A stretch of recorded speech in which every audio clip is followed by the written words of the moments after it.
Hola, ¿qué tal? Bienvenidos a nuestra primera sesión de la materia de probabilidad con nuestro tema número 1. Evidentemente serán los antecedentes y la base sobre la cual nosotros vamos a trabajar.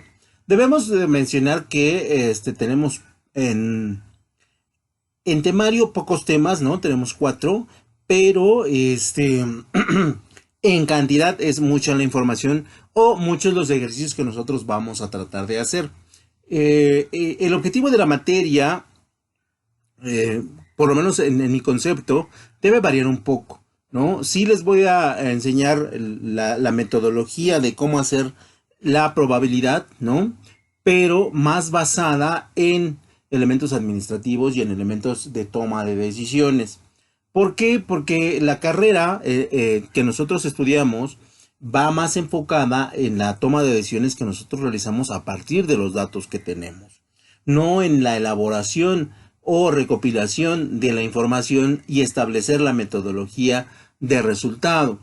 Por lo tanto, ahí yo considero, y lo digo con toda humildad, que el enfoque está equivocado, porque el enfoque debe ser más en analizar la cantidad de datos y poder establecer una opinión y que esta opinión sea certera. Y para eso precisamente tendríamos la probabilidad como un elemento o un marco de referencia o como una parte del rompecabezas para establecer la toma de decisiones. Y de verdad espero que sea de su agrado, pero sobre todo sea una herramienta que le permita a usted tomar las decisiones en el futuro basadas en números. Por lo tanto, vamos a empezar con una definición. Y en este primer tema vamos a hablar de cuestiones un poquito un poquito generales, ¿no? Un poquito de la mano, porque la intención es llevarlos realmente en la idea de primero gatear y después caminar y después correr. Esa es la intención, espero poder lograrlo con su comprensión y con su asistencia. Por lo tanto, vamos a empezar con nuestra definición. Y la definición nos dice que la probabilidad es la posibilidad de que suceda un fenómeno, un hecho, dadas determinadas circunstancias. Se expresa como un porcentaje. ¿Sale? Y yo quiero que ahí usted ponga mucha atención y visualice los diferentes escenarios que se podrían aplicar para la probabilidad, ¿no? Desde el punto de vista de la administración. Recordemos que ustedes son de tercer cuatrimestre y ya tienen las herramientas fundamentales para establecer escenarios administrativos que pueden suceder o no. ¿Sale? Por lo tanto, repito la definición y perdón que sea reiterativo por quererlos llevar de la mano. Decimos que la probabilidad es la posibilidad de que suceda un fenómeno o un hecho dadas determinadas circunstancias. Se expresa como un porcentaje. ¿Sale? Nosotros vamos a descubrir ese porcentaje a través de una cantidad de datos y una cantidad de información que nos ayude en la toma de decisiones. Es por esto que es importante que usted sepa que la probabilidad es una parte de las herramientas que nosotros tenemos para poder decidir. Recuerde que el 80% del éxito de una empresa dependen de la toma de decisiones del administrador. Y las empresas más exitosas son aquellos que tienen a los administradores más exitosos en términos de la toma de decisiones que tienen a su cargo. Por lo tanto, sí lo invito a reflexionar en esta idea de cómo utilizar los procesos o las técnicas de la probabilidad.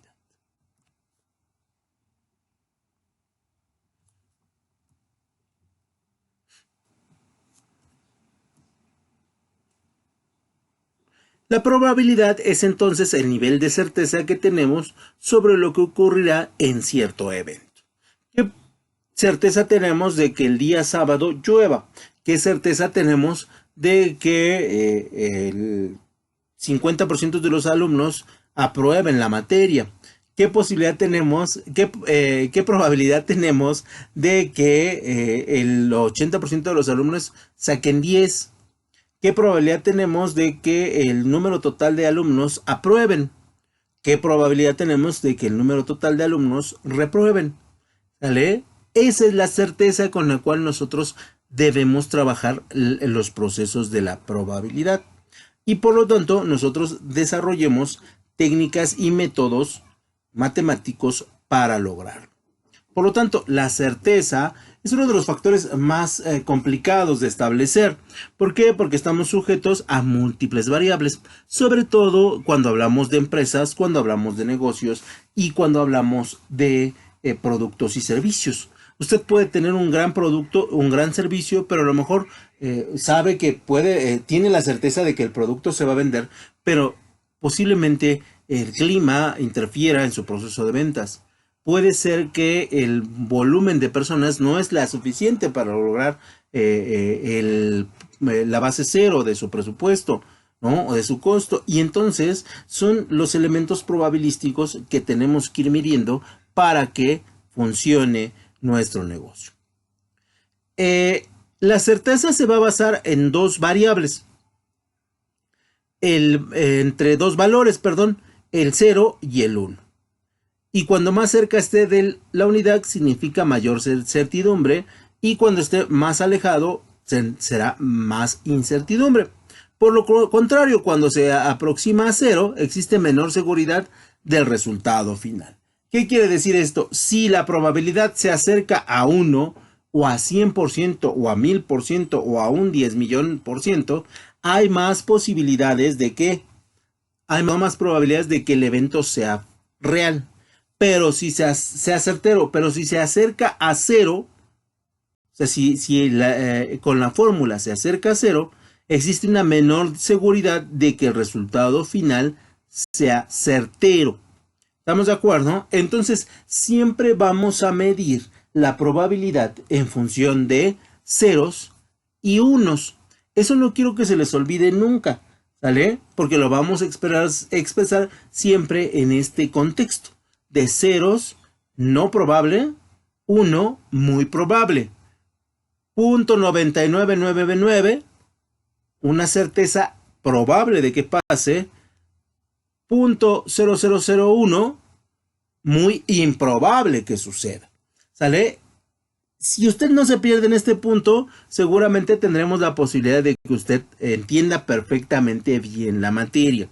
¿Sale? Porque repito, sí es importante la cuestión matemática, pero es más importante el análisis que hacemos de los datos que tenemos.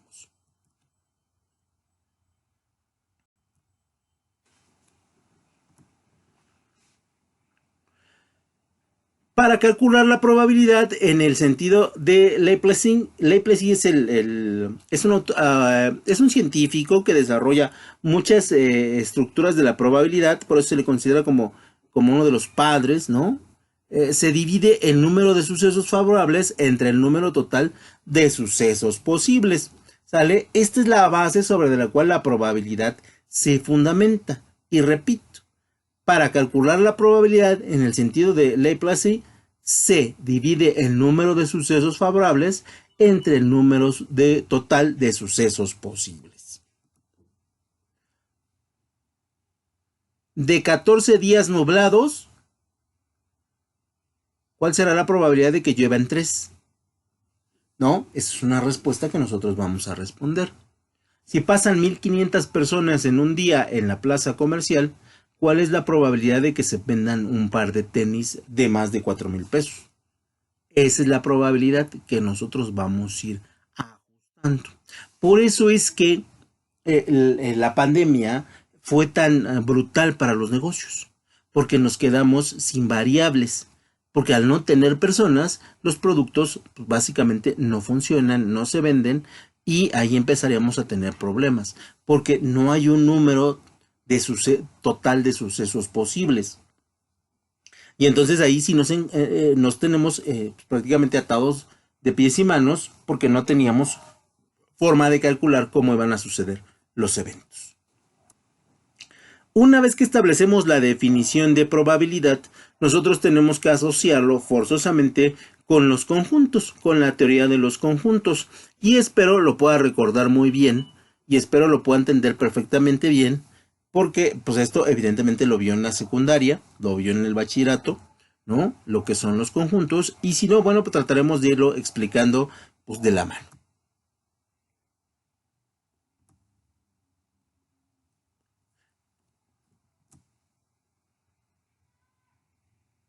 Para lograr un desarrollo ordenado de la teoría de probabilidad, se requiere conocer los conceptos básicos de la teoría de conjuntos. ¿Vale? Es fundamental. Los dos circulitos que vemos en la imagen representan eventos. ¿Sale? Un conjunto es una colección específica descrita con claridad y los miembros del conjunto son los elementos que la componen.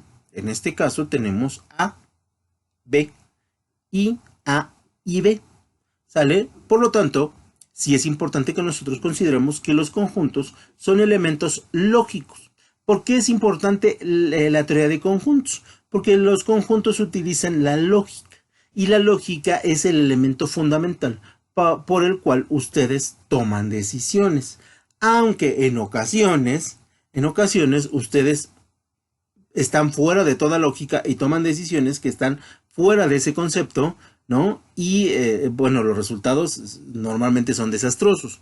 No solamente a ustedes, prácticamente a todas las personas les pasan.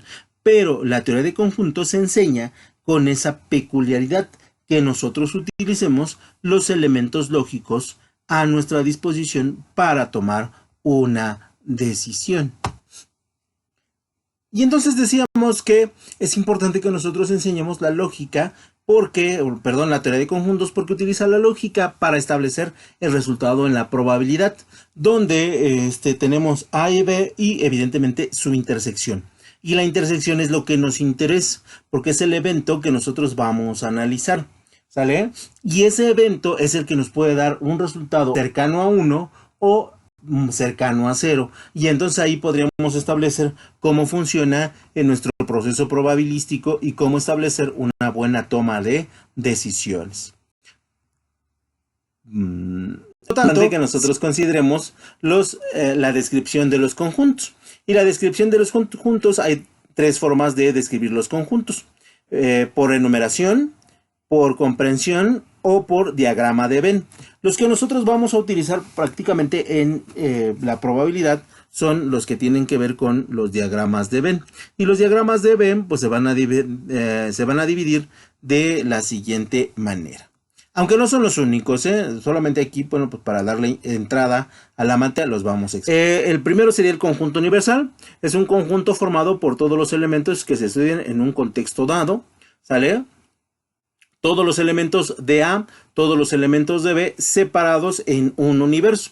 La franja, el cuadro rojito es el universo que nosotros tenemos.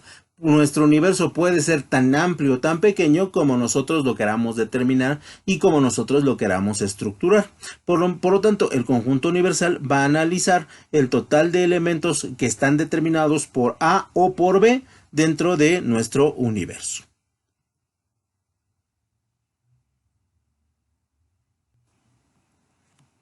Después tendríamos lo que son nuestros subconjuntos, conjuntos de elementos que tienen la misma característica y que están incluidos dentro de otros conjuntos.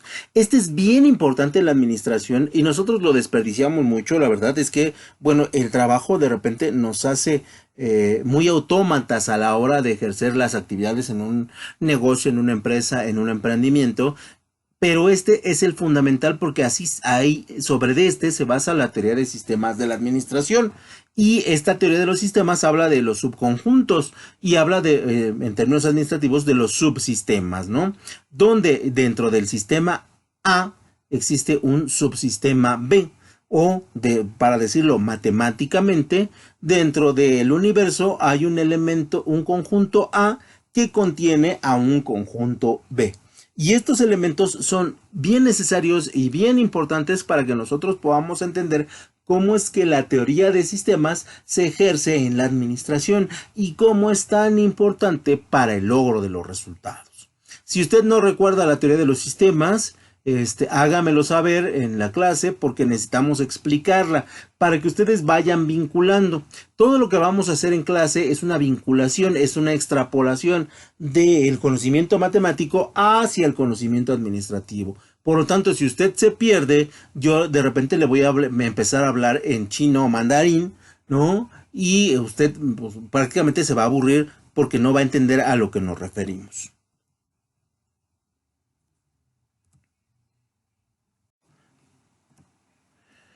Después vamos a tener lo que nosotros conocemos como el conjunto vacío. Y básicamente es que no tiene ningún contenido el elemento que estamos estudiando, ¿no? Total de mujeres con posibilidades de adquirir una camioneta todoterreno.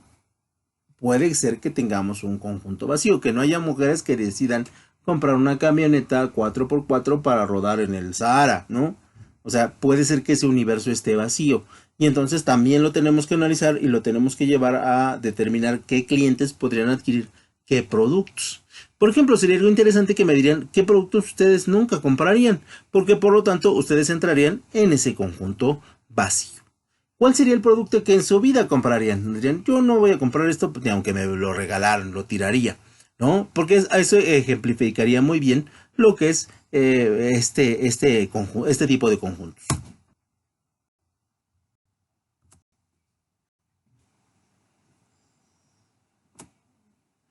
Después tendríamos la operación de conjuntos y tendríamos el conjunto de unión.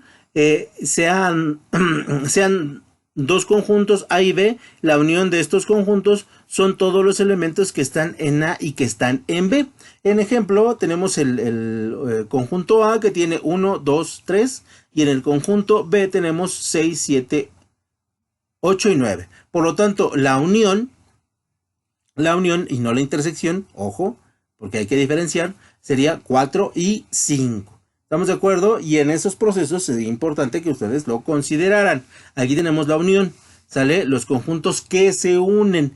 Y lo que nos interesa es el 4 y el 5. Y así podemos jugar con muchos elementos. De hecho, lo que vamos a hacer es jugar juntos para ver su lógica matemática y su lógica en la toma de decisiones. Luego tendremos los conjuntos por intersección, ¿no? Que no son otra cosa que sean dos conjuntos A y B, los elementos que están tanto en el conjunto A como en el conjunto B. Y ahí tendríamos que hacer un proceso en el cual, bueno, pues de visualización, donde nosotros vemos las intersecciones, ¿no? La U volteada, pues es la intersección, y vemos dos figuras que están ahí, tanto en A como en B.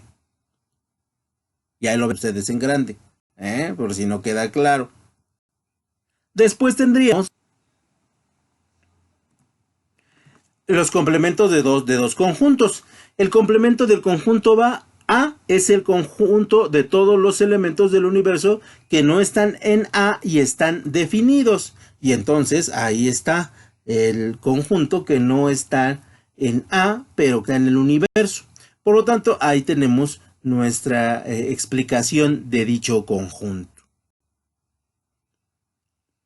Después tendríamos diferencia en dos conjuntos. En los conjuntos de todos los elementos que están en A, pero no están en ¿qué? En B, ¿no? Diferencia de dos conjuntos. Es el conjunto de todos los elementos que están en A, pero no están en B. Ahí nosotros podríamos poner una serie de nombres, podríamos poner una serie de números, podríamos poner una serie de productos, podríamos poner una serie de servicios. No importa, lo interesante es que encuentre la diferencia en dos conjuntos.